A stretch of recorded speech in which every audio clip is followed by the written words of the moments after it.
লাখো কোটি সেজদায় শুকরিয়া জানাই মহান মালিকের নূরময় কদম মোবারকে, যে মালিক আশরাফুল মাখলুকাত হিসেবে দুনিয়ার জমিনে প্রেরণ করেছেন। দুরূদ ও সালাম জানাই জিন্দা নবী মায়ার নবী হযরত মুহাম্মদ মুস্তাফা আহমদ মুস্তাফা সাল্লাল্লাহু আলাইহি সাল্লামের নূরময় রূহানি মোবারকে। দুরূদ ও সালাম জানাই আহলে বায়ত পাক পাঞ্জাতনের রূহানি মোবারকে। এই দুনিয়ার জমিন থেকে অসংখ্য পীর মাশায়েখ গাউস কুতুব ওলি আউলিয়া যারা পর্দা নিয়ে গেছেন ইসলামের ঝান্ডা থেকে, সেই ভারতবর্ষ থেকে, সেই ইরাক ইরান থেকে যারা ইসলামের প্রচার প্রসার করতে গিয়ে এই বাংলার জমিনে অনেক অত্যাচার নির্যাতনের শিকার হয়েছে। গভীর স্মরণ করতে চাই হযরত শাহজালাল ইয়ামানী রহমাতুল্লাহি আলাইহির সাথে 360 জন ওলিয়া উলিয়া যারা ইসলামের কালেমা প্রচার করেছেন।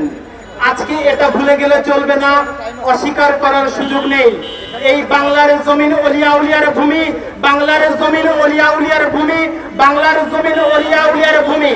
এই বাংলাদেশে কালেমার দাওয়াত দিয়েছেন বাবা শাহজালাল ইয়ামানী রহমাতুল্লাহি আলাইহি, কালেমার দাওয়াত দিয়েছেন শাহপরান রহমাতুল্লাহি আলাইহি, কালেমার দাওয়াত দিয়েছেন অসংখ্য ওলিয়া উলিয়াগণ।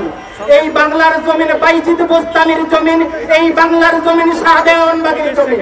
আজকে শাহ দেওয়ানবাগী এমন একজন আল্লাহর ওলি ছিলেন যে কিনা তাফসীরে কোরআন লিখে গিয়েছেন। বাংলার জমিনে শাহ দেওয়ানবাগী এমন একজন আল্লাহর ওলি ছিলেন যে কিনা মুক্তিযোদ্ধা ছিলেন।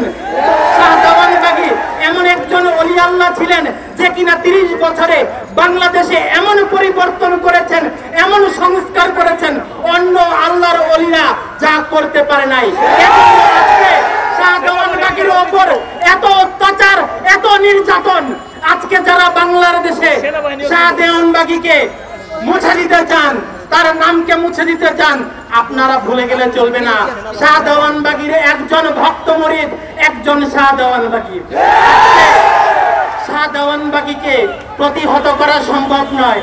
যারা শাহ দেওয়ানবাগীকে প্রতিহত করতে চান, আমি বিশ্বাস করি তারা মুক্তিযোদ্ধার চেতনাকে প্রতিহত করতে চান।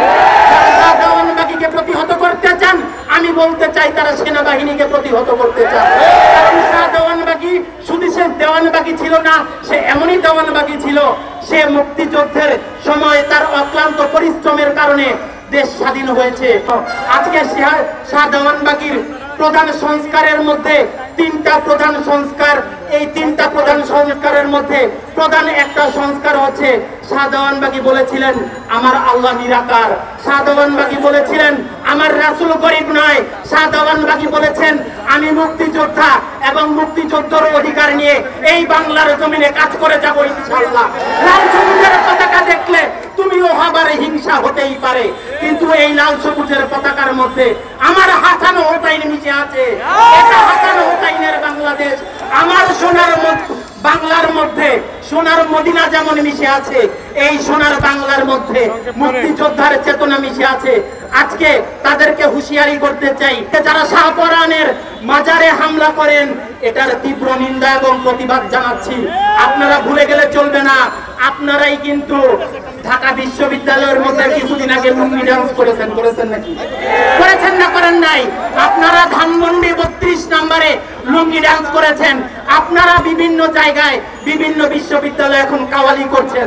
যদি এটা মাওলানাদের কাছে কোনো সমস্যা হয় না, তাহলে সুবিধার মাজারে গান বাজনা করলে কেন সমস্যা হবে? আজকে আমি জোরালো ভাবে বক্তব্য দিতে চাই। আমার ঘোষণা, হয়তো আমাদের সাথে যারা আন্দোলনে শরীক হয়েছেন প্রথম থেকে, আমরা এই মাজার ভাঙার বিরুদ্ধে আন্দোলন করেছি।